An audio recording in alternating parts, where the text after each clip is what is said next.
메시지 성경 요한복음 1장. 처음에 그 말씀이 있었다. 그 말씀은 하나님과 함께 있었고 하나님도 그 말씀과 함께 있었다. 그 말씀이 곧 하나님이셨다.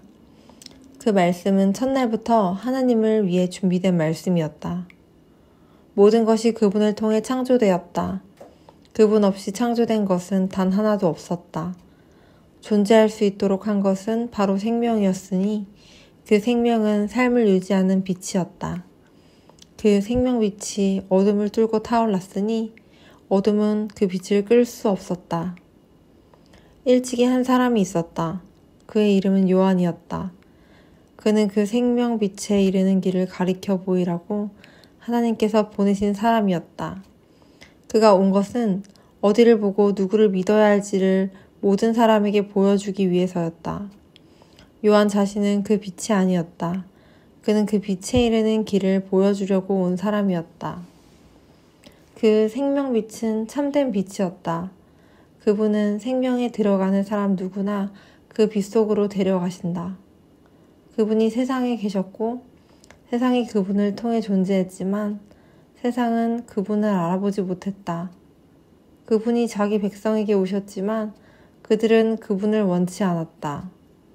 그러나 그분을 원했던 이들, 그분이 스스로 말씀하신 그분이며 말씀하신 대로 행하실 분이라고 믿은 이들은 누구나 그들의 참된 자아, 곧 하나님의 자녀가 되게 해주셨다. 이들은 피로 난 자도 아니고 육체로 난 자도 아니며 성관계로 난 자도 아닌 하나님에게서 난 사람들이다. 그 말씀이 살과 피가 되어 우리가 사는 곳에 오셨다. 우리는 그 영광을 두 눈으로 보았다. 단 하나뿐인 그 영광은 아버지 같고 아들 같아서 안팎으로 두루 충만하고 처음부터 끝까지 참된 영광이었다. 요한은 그분을 가리켜 외쳤다. 이분이 바로 그분이시다. 내가 전에 내 뒤에 오시지만 사실은 나보다 앞서 계신 분이라고 말한 것은 바로 이분을 두고 한 말이다. 그분은 언제나 나보다 먼저 계신 분, 늘 먼저 말씀하신 분이기 때문이다. 우리 모두는 그분의 충만한 은혜, 끊임없이 베푸시는 선물에 의지해 살아간다. 우리가 기본적인 것은 모세에게서 받았지만 이 풍성한 주고받음, 이 끝없는 암과 깨달음, 이 모든 것은 메시아 예수를 통해 받았다.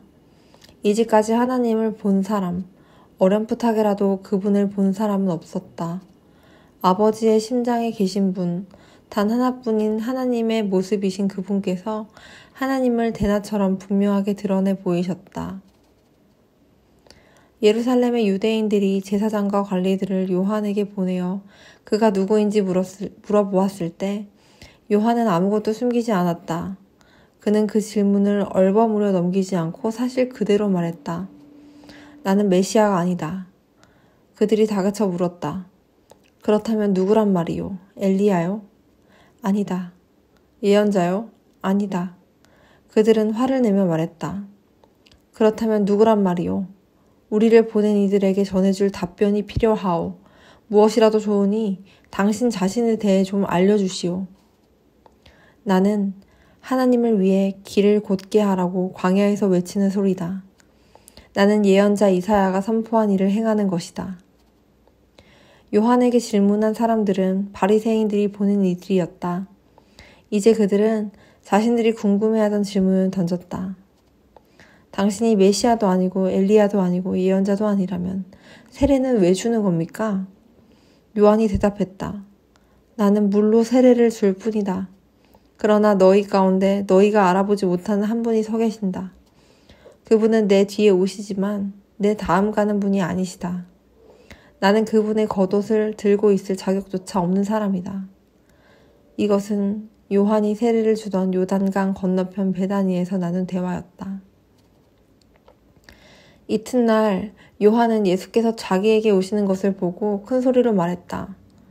이분이 하나님의 유월절 어린 양이시다. 세상 죄를 용서하시는 분이다. 내가 전에 내 뒤에 오시지만 사실은 나보다 앞서 계신 분이라고 말한 이가 바로 이분이다. 나는 이분이 누구신지 전혀 알지 못했다. 내가 아는 것은 이분이 하나님을 계시하시는 분이심을 알아보도록 이스라엘을 준비시키는 것이 내 임무라는 것뿐이었다. 그래서 내가 여기에 와서 물로 세례를 주는 것이다. 너희를 말끔히 씻기고 너희 삶이 죄를 씻어내어 너희로 하여금 하나님과 함께 새 출발을 하게 하려는 것이다.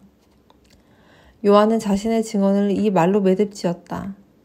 나는 성령께서 비둘기처럼 하늘에서 내려와 이분 안에 편히 머무시는 것을 보았다. 다시 말하지만 내가 이분에 대해 아는 것은 물로 세례를 주라고 내게 권한을 주신 분께서 너는 성령이 내려와 한 분 위에 머무는 것을 보게 될 텐데 바로 그가 성령으로 세례를 줄 것이다 라고 말씀하신 것뿐이었다. 나는 정확하게 그 일이 일어나는 것을 보았고 그래서 너희에게 말하는 것이다. 이분이 하나님의 아들이신 것에는 조금도 의심의 여지가 없다. 이튿날 요한이 두 제자와 함께 자기 일터에 있다가 예수께서 근처를 지나가시는 것을 보고 말했다. 하나님의 유월절 어린 양이시다. 두 제자는 요한의 말을 듣고 예수를 따라갔다. 예수께서 고개를 돌려 그들을 보시고 말씀하셨다. 무엇을 찾느냐? 그들이 말했다. 랍비님, 어디에 묵고 계십니까? 랍비는 선생이라는 뜻이다.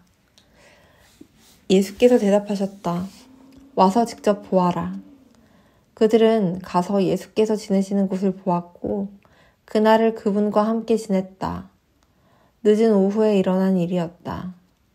요한의 증언을 듣고 예수를 따라간 두 사람 중 하나는 시몬 베드레의 동생 안드레였다.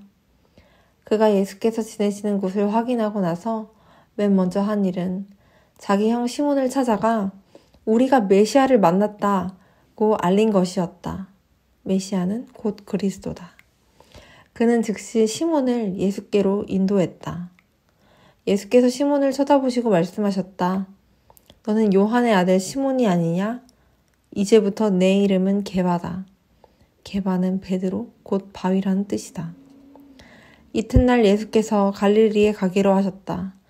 예수께서 갈릴리에 도착해 빌립과 마주치셨다. 예수께서 말씀하셨다. 가자, 나를 따라오너라.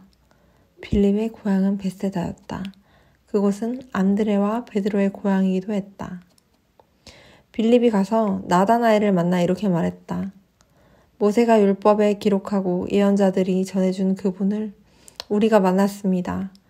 그분은 요셉의 아들 예수라는 분인데 나사렛에서 오셨어요. 나다나엘이 말했다. 나사렛이라고요? 설마 농담이겠지요? 그러나 빌립은 이렇게 말했다. 와서 직접 보세요. 예수께서 나다나엘이 오는 것을 보시고 말씀하셨다. 저 사람은 참된 이스라엘 사람이다.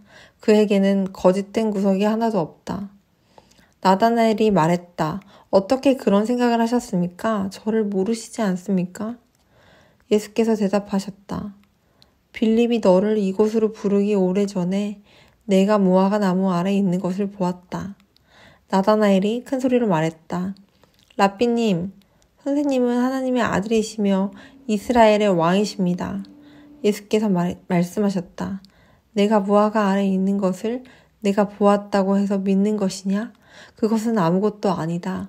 이 일이 끝나기 전에 너희는 하늘이 열리고 하나님의 천사들이 인자 위에 오르내리는 것을 보게 될 것이다.